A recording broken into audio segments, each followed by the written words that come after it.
Some tea.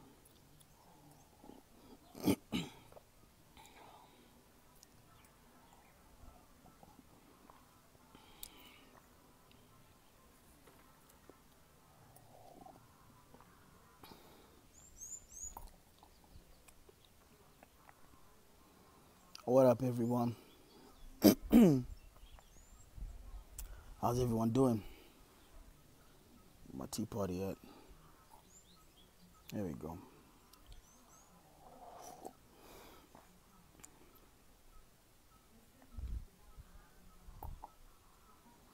What up? How you doing? Mimi, how you doing? Simba, what's up? Carl, Joshua, Nube, DEP. How's the tent life, bro? I just watched your video on living in a bubble. Interesting. Menashe, what up? Prince, what's happening? How's everyone doing? Honorable Kademaunga, what's up? You okay? How you doing? How's everyone doing? Please share the video. Please, please, please share the video. Let's get more people to watch. We all know what's going on. Yo, Uncle Ray Ray, what's up? John, how you doing? Prince, what's up? What's up? How do we deal with this cancer called ZANU-PF? Good question. Good question, ladies and gentlemen. Ladies and gentlemen, it's good to be back. It's good to be back. Yo, Bright, what's up? Yeah, the lighty in the building, Yo, guys, how you doing? Listen, let's go straight in. 57 people watching. Please share the video if you can. Amanda, how you doing? Guys, here we go again. It's tea time. It's tea time. So, ladies and gentlemen, today I thought I would have a conversation with you. And I was going to come out straight and be absolutely honest in my conflictions. You see, today I wear 3 hats.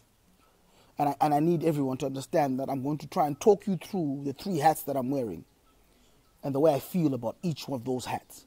Okay?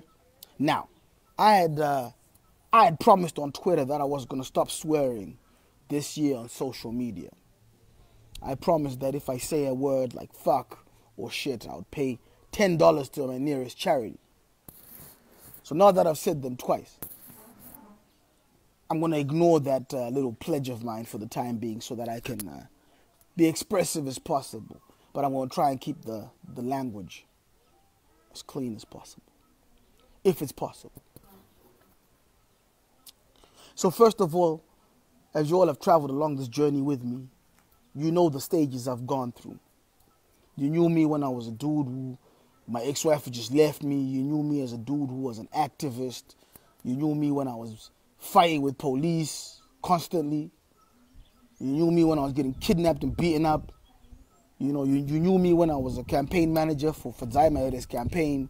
You've known me in very many iterations, and you've grown with me over the time. So today I need to tell you about the hats that I'm wearing as we sit here today. The first hat I'm gonna try and explain my conflictions is the hat of the activist. You see, as an activist, we have witnessed this country continuously degenerate and get worse and worse and worse and worse. The Pharaohs said to us, give ED a chance. You see, we were the idiots who thought herpes could cure cancer. Herpes cannot cure cancer. See, people say, you guys celebrated on the streets when they ousted Mugabe. Fuck yes, we celebrated on the streets. Mugabe was terrible for us. Mugabe hurt us a lot. Physically hurt me a lot. Physically, mentally, psychologically hurt my generation extremely, you know. So we were extremely happy when Mugabe was ousted. So when people say to us, why did you celebrate when Mugabe was kicked out? I say, fuck you. Okay? We celebrated because that's a human emotion to do. Humans celebrate. Humans are hopeful. You know, it's really important that people understand something. If you go to any refugee camp in the world, if you go to Syria right now, you'll notice, if you go into a refugee camp in Syria, you'll notice people are still getting married. People still have sex. People still have hope even in refugee camps, after they've seen their families butchered, human beings are hopeful. So when these army monsters took over, we were hopeful. Because that's a human emotion. As I sit here with the activist hat on, my instinct is we need to shut this bitch down. There is no way you can ever negotiate with terrorists, and we're being ruled by terrorists. That's a fact. You do not negotiate with terrorists. You don't have dialogue with terrorists. You don't have dialogue with monsters. You don't have dialogue with fucking, with looters, barbarians. And this is what is currently in charge of our country. So my initial instinct as an activist is, let's shut this motherfucker down. And I mean shut it down. And I mean shut it down and don't bring the motherfucker back until we have real fucking transformative change in this country. That's the activist talking. And that's what I'm picking up the phone and saying to my comrades every day. Fuck this, man. This is bullshit. That's the anger I'm feeling right now as things continue to degenerate and degenerate and degenerate and degenerate. There is no respite. You see, I sit here also as a person of privilege. I don't immediately feel the pain as quickly as others feel the pain. I'm resourceful. I find a way around. My parents worked really hard. I can tap into their energy. I have siblings. I've been overseas many, many years, so I've got access to foreign accounts and foreign people. But I can tell you now that even a person who contains my privilege is now at a position of suffering. And as a socialist, my empathy, I can tell you that the people who are not as fortunate as us are really, really, really fucking suffering. Which is why it's important for voices to now talk about the truth. And the truth is, this shit doesn't work. And when something doesn't work, it needs a fucking hard reset. Turn the power button off, shut the motherfucker down, right? And turn it on again and maybe it'll start working again. But the shit needs to stop. The shit needs to stop. So that's my hat as an activist. But like I said at the beginning, I'm conflicted. There's a confliction about me. You see, if we don't shut this down and continue to be hopeful, if we don't shut this down and continue to be optimistic that monsters and barbarians and cowards can change, then we're as delusional as they think we are.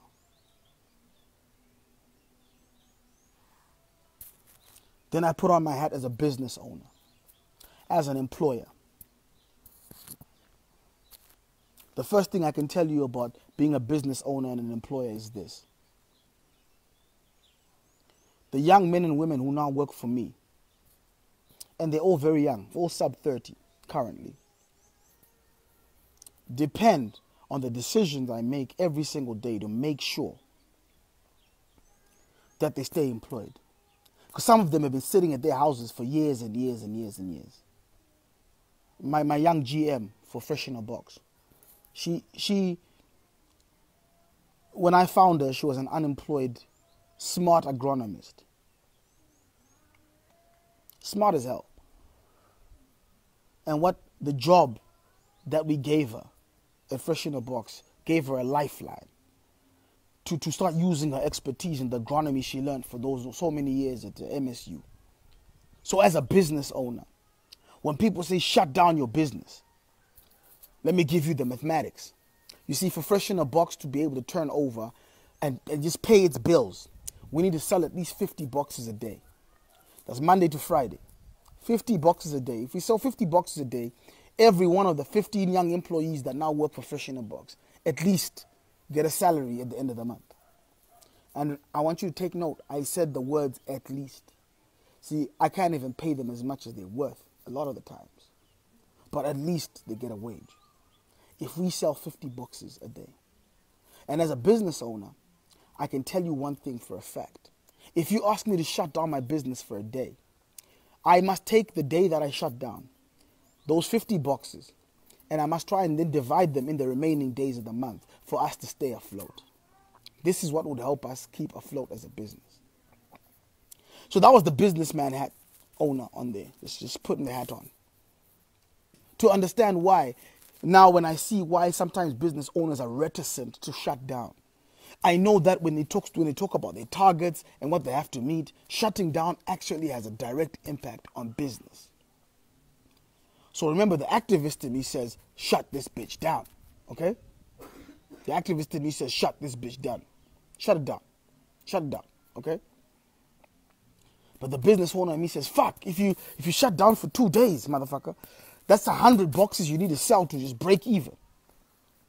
When you shut down for 2 days, there's farmers in my value chain, over 130 farmers in my value chain who depend on me getting their produce and selling it and delivering it to people's homes. And if I don't do that, they don't have my income for that particular day. So I'll take Jackie, who sells us broccoli. How much do you sell a broccoli for? $1.50 a kg. Okay? We're taking 300 kgs of a broccoli a day so we can deliver to customers. But if I not go for 2 days, Jackie loses the income that she depends on fish in a box to give her for her to come, for her to actually survive, even as a farmer. And because sometimes we've had growing agreements, I know what happens to the produce if we keep it in the Amunda for longer than it's supposed to be there.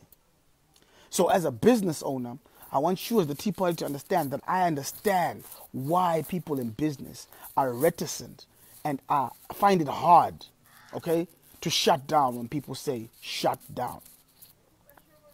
The activist in me says, fuck this, let's shut this down. It has to shut down. The business owner realizes that every day we shut it down, we lose money. Those are the first two hats that I'm wearing. The third hat that I'm wearing is that I'm a new father. I've now got 4 children, and these 4 children depend on me. My youngest daughter is the one who has been born in Zimbabwe. And it hurts me to know that my youngest daughters, Tanaya and Anai, because Tanaya was born overseas, but she came here very young, so she knows no better. They are going to grow up in an environment where they believe the abnormal is normal. They're going to grow up believing that the abnormal is normal. They're going to grow up believing that being led by monsters who believe in mermaids is normal. They're going to grow up believing that, roads are fucked by just they're fucked. They're going to grow up believing that you turn on the tap and you can't drink the water because it's fucked. And that, as a father, scares me more. So, the 3 hats: the activist, anger. If you're not angry, you're not paying attention, shut this bitch down. The business owner. If we shut down, we're going to lose money. The father. If we do nothing, our children are going to grow up in an abnormal environment with no hope and no future.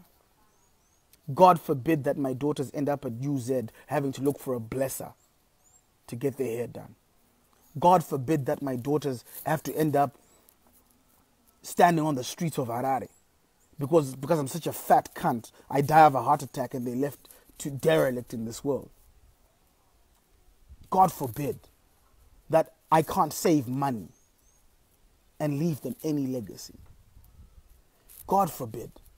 You see, as I look at my situation now as the businessman, the activist now starts talking to the businessman. And the father starts talking to the businessman and says, right, businessman, this is the activist talking to the businessman. My nigga, you love this business. You want your employees to keep earning money. But this can't just put up the price of fuel by 3 times. How the fuck are you going to run your business? How much are you going to cost your box? How are you going to even deliver with the cost of deliveries going up? That's the activist shouting at the businessman. Then the businessman looks at the activist and says, but dude, fuck man, don't you understand that the bond is not money anyway? It was speculative and fuel now at $3.31 for petrol is actually the correct price, right? Because bond is not money. So we're already being subsidized. And that's untenable for a country to subsidize the fuel of an entire country. People buying cars every day, and the government is taking all our forex and putting it into fuel and giving it to Queen Bee and those traffic guru motherfuckers. So $3.31, that's the correct price. If you look at it on the current rate and you divide it down, that's $1 a liter. Fuck yes, that's the way it should be. Then the activist says, but my nigga, you priced your box using that Bakosi fuel. So what are you going to do now? Hello? Are we still together? So the businessman then says, this is actually the correct price of fuel, motherfucker. I'm now at $310 swearing. If that's bond, that's fine. Fuck, that's like $100. That's fine. See, that's the businessman swearing at the activist and saying, dude, you're being unreasonable. You can't expect the government to be subsidizing your joy to drive around and go pick up your small house. And then the activist says, but my dude, how are these guys going to wake up at midnight and announce a new price rise without gauging the effects of the economy? You see, because a farmer who's going to be farming with a tractor now needs 3 times as much fuel to farm the same produce. A chicken owner now needs to make sure that he can transport his chickens with 3 times as much money. You are going to have to find 3 times as much delivery costs. Plus, you're going to have to pay your farmers more because they have to pay more to make the produce. You see, this is the conversation between the activist Kuda and the business owner Kuda. Because the business owner understands that the one-to-one is bullshit. We understand that we've been benefiting from an unrealistic system where the government heavily subsidizes the money and our fuel expenses. I mean, if you're buying a $1.38 bond for fuel, you're paying the cheapest rates in the world. Now you're paying $3.30. Now you're paying roughly what everybody else is paying. Okay?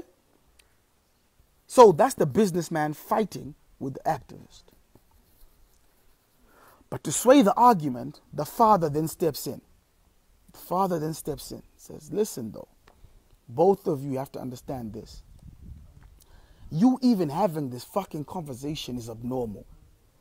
You have children in this environment. The schools they're going to are now demanding US dollars. Right? The food you're buying is now US dollar priced, even in these ballers. The people who are leading you are illegitimate.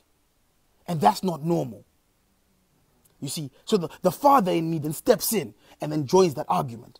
You see, the activist is saying, shut the fucker down. Shut this bitch down. Shut it down. The business owner is saying, if we shut down, we're going to lose money. And the bond is not real money anyway. So fuel is being subsidized. How the fuck are we going to expect people to keep on subsidizing our fuel? We need business and enterprise to take over and run the way it's supposed to run. But the father then steps in. Says, hold up, motherfucker. You're both right.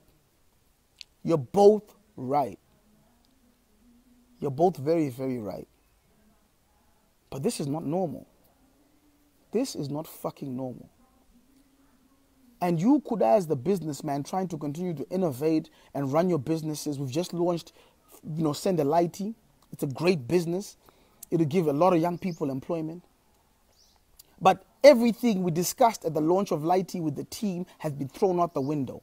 Because even our costings don't make sense anymore. When we were costing using the combi phase of last week, and now they've gone up 3 times. Even the cost of the cost that we're going to give the Lighty no longer makes sense. We almost have to go and sit down now and recalibrate the Send a Lighty business, because the business worked with the paradigms and dynamics of last week. And no fucking business in this world can ever survive if it has to change its whole business model every single week because of retards who believe in fucking juzu and rocks coming out of fucking diesel coming out of rocks, changing prices and changing legislation willy-nilly without understanding the problems of this world.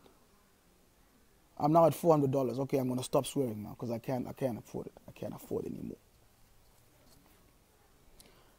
It's abnormal for me as a man to be standing here with drums, right? With drums of fuel. It's abnormal for me not to sleep with my young, beautiful wife. Or up all night trying to procure diesel, trying to procure fuel so that I can get my deliveries out to my customers. So that's the problem with the businessman's argument. See, the businessman wants to keep pushing and wants to keep pushing and wants to keep pushing, even in this stupid environment. The activist is right in this case, in this situation. The activist is not right. Because the father's argument is, this is all abnormal. So ladies and gentlemen, as a man of conscience, I will not continue to participate in this fuckery. As a man of conscience, as a man with children, as a man with employees, for the sake of those employees, those young men and women who absolutely depend on me to make the best decisions. As a father of 4 children who have to go to these schools and live in this country, the activist is right. The activist is right. We have to shut this motherfucker down. We have no choice. And this time around, this is not some political fucking game anymore. This is not some pro-Chamisa blah blah blah. I'm not that guy. None of these motherfuckers pay me. So I can't be ZANU, I can't be MDC, I don't none of them pay me. But now, this is abnormal. So I'm going to be consulting all my comrades. I'm consulting all of them. I want to bring us all together. They're going to have to try and bring us all together. We're all going to have to find each other. We have no choice. This motherfucker needs to shut down. It needs to stop. It's a computer, that's fact. Doesn't work anymore. It's ringing, it's spooling, it's not saving your work. Just shut it down. Zima, turn it off for now. It needs to go off. We have no more, we can't keep fucking around. It doesn't make sense. So I have heard every argument from the activists. I've heard every argument from business. I sit in both worlds. And I've heard every argument. But the argument of conscience, the argument of clarity, the argument of critical thought has to win. It's not normal for a man of my age to have drums in my house looking for fuel. It's not normal. It's not normal.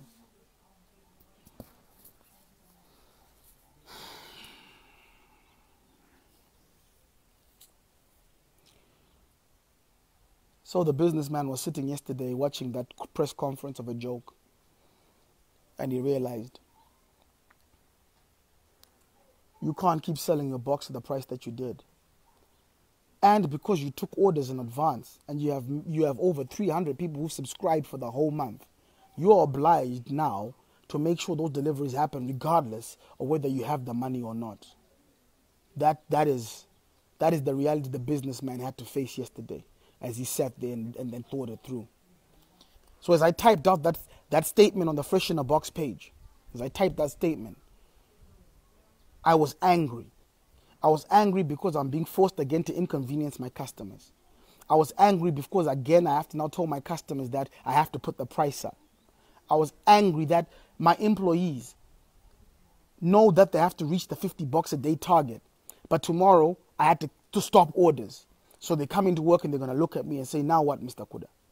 And I'm going to tell them, guys, we have to reprice. We have to wait for Mutumwa to give us the new prices for delivery. We have to wait for Lintelo to give us new prices for delivery. Our team in Bulawayo, we have to wait for Tumeza to give us new prices for delivery. Then we have to wait for every single one of the thousands of farmers we work with to tell us how much their produce is costing, so that we can sit down, work out their box cost, and then try and put a markup on it, and then send it to our customers who we know. We know our customers do not have any extra income right now.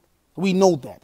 The reason why we're so popular, is because we're giving them the best price, especially at a time when the supermarkets were being so fucking unreasonable with pricing. So we know that the customers need us to be on the market. We know that. Because our customers are not rich fucking witty people walking around enjoying our service. They're old people. They're people who can't afford to go into Spar and Pick and Pay and all these places. They're people who relied on us to give them a value service so they could eat healthy, fresh vegetables in their homes. And we know they're not earning any extra money. We know that. But we have to put up the price of them again. I have to look at the Lighty team tomorrow. We got Bernice, we got Short, we got Tatenda. These are young people who have just are part of a new company. They've just signed contracts with us to launch a brand new company in the midst of a fucking storm. And I'm going to have to tell them, let's really rethink our business. You know that pricing sheet we did? Let's rethink that. All those nice, cool videos we did, Rafi, that has to stop because those prices don't make sense anymore. I have to say, do we start considering charging in US dollars? Then we think again, our customers are not earning in US dollars. So how can we righteously do that? So then again, you look at the activist, and the activist is correct. We've got to shut this shit down. Chris Mberi says you shut down and what? Okay, Chris, I'm going to ask you a question. You don't shut down and then what? You don't shut down and then what? We continue to live in this perpetual loop, perpetual cycle of stupidness? Am I going to be putting out press statements every week to my customers that I've changed the price? Do you know that these men have robbed us one more time? They've done it twice before. They're doing it again. You see, they told us that the bond was just an economic incentive for exporters. Now we have bank accounts with FCA and bond value. Now we have EcoCash robbing us with 15, 18, 20% so we can try and access cash to pay our farmers. You see, we can't run business like that anymore. Right? So the price of not doing anything is far more costly than the price of us sacrificing our comforts for now and doing something about it. So we have no choice, Chris. We have no choice. Has anyone else got any questions?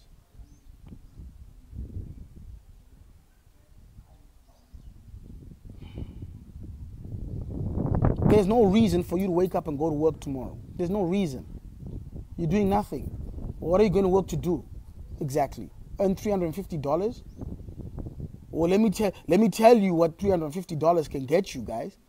$350 can barely get you 100 liters of fuel. That's what $350 can get you. That's what it can get you, right? $350 can. Let's say you spend 100 liters of fuel a month. So let's bring that down. Let's say you spend 100. Let's say you say 50 liters of fuel a month. Okay, so 150 something dollars of fuel that you spend. Okay, let's say in your household you need a loaf of bread a day. Loaf of bread, bread is not $2.50. Right. So let's say 20 days you buy a loaf of bread. So times $2.50 by 20. I mean, who the hell can survive in this current environment now? There's no point. Right? If you have to get a combi from Chitungwiza to Harare to work and you're paying $5 each ways, as a security guard, you might as well fucking stay at home and play with your children. If you're a teacher, you might as well stay at home. Because what are you teaching these children? Because it's not true. You're teaching them that if they get educated, that they can become successful. It's not true. Because when we launched the Lighty registration, we got over 10,000 registrants, and all those people all say they have degrees. Every single one of them. And every single one of them is agreeing to get $3 an hour. And they're allowed to stipulate it themselves, by the way. They could push it to $20 an hour, but all of them are saying, I'm willing to even work for $2 an hour. Graduates. So when you told us that we get learned and we get money, that was a lie. Right? On the Lighty app, you can choose the kind of jobs you're willing to do. We have nurses and accountants who are willing to do house cleaning. So when you tell us that you're teaching us so that we can become successful, it's a lie. So why is a teacher going to work tomorrow? Well, fuck, why are we sending our kids to school tomorrow? What exactly are we sending them to do? To learn to read press statements from presidents? No, man. We don't want those failed shutdowns of previous years. Those were stupid shutdowns. We shut down for one day and then what? It needs to stop. Let's stop. Stop. Let's stay at our houses. Those monsters will shoot us if we go on the street. Let's stay at our cribs. Let's shut down for a bit. Let's just shut down. Let's give it a couple of months if necessary. Let's give it a couple of years. Because I tell you what, if we don't, this will happen forever. This will fucking happen forever. If you're a ZANU-PF, shout out AC Lumumba. If you're a ZANU-PF youth right now, why are you waking up every single day? to be a used condom by these fucking politicians? No. Even ZANU-PF youth, you've got to join in too. What are you doing otherwise? They can give you a car, but then what? How are you going to pay for fuel? You can only loot for so long. It's impossible. There's no reason for us to keep going. There's no reason.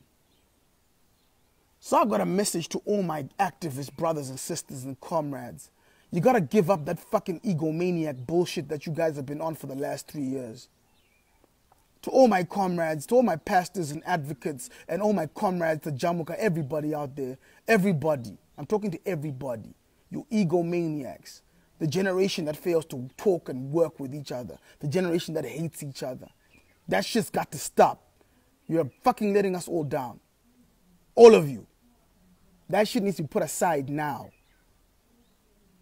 That shit needs to be put aside now. To all you politicians.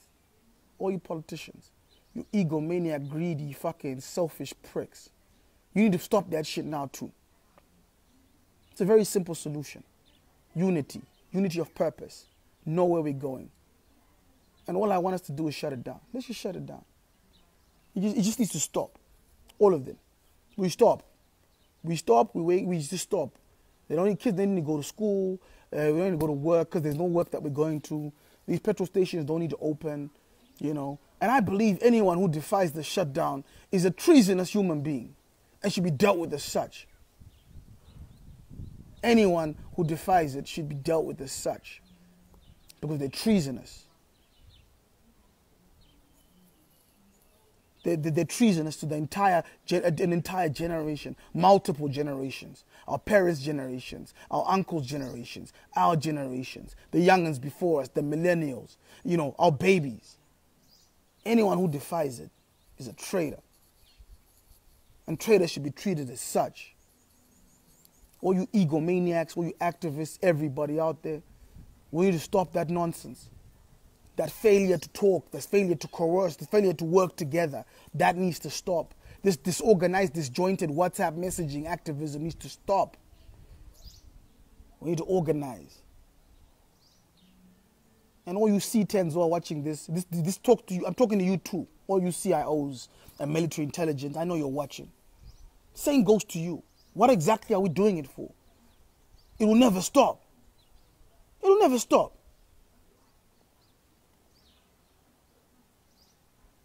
So, this is what we need to demand. Number one. 1:1 is bullshit. It's a joke. Stop it now. Tell the truth. Number two.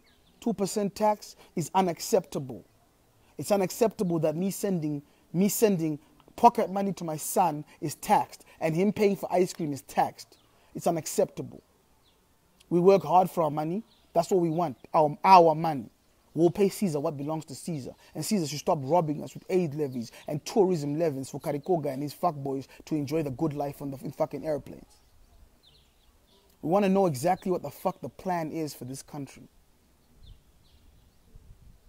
You understand? We want to know exactly what the plan is for this country. We want the banks and the profiteers like EcoCash, those criminals at Econet, to atone for their sins. They can't become billion-dollar companies off the backs of suffering people. How are they all making profits when we're all suffering? How? And we want our country to be like every other country in the world, where plastic money is cheaper to use than cash. Because it's supposed to be convenient, not a profiteering tool for government and corrupt business. And number three, we want legitimacy. We want democracy. So nothing else matters, ladies and gentlemen. Nothing fucking matters. Nothing fucking matters. I'm sorry I broke my no swearing curfew, but that's just the way it is. How much do I owe? Can someone tell me how much I owe a charity? How much do I owe? Shupi guy says I owe 620. Is 600? Do you all agree I owe 620? Okay.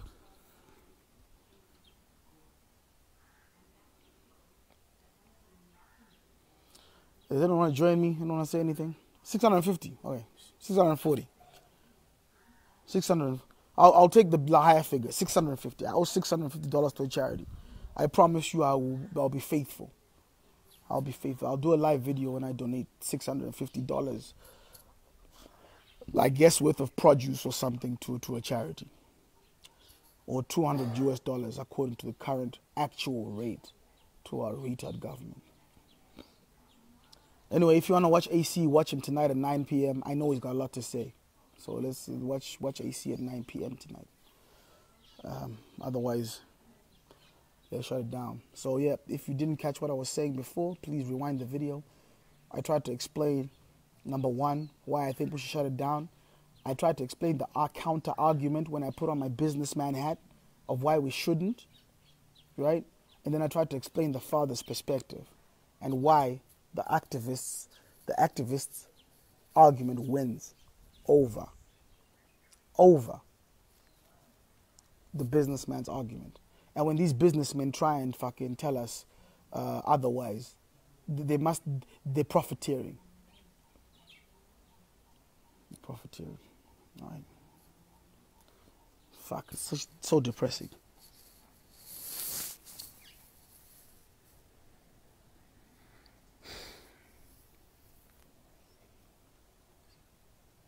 Do you know that I don't even buy my BP meds anymore because I can't afford them?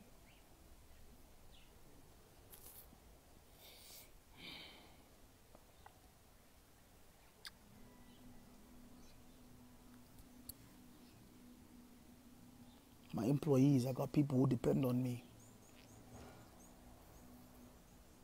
They depend on me.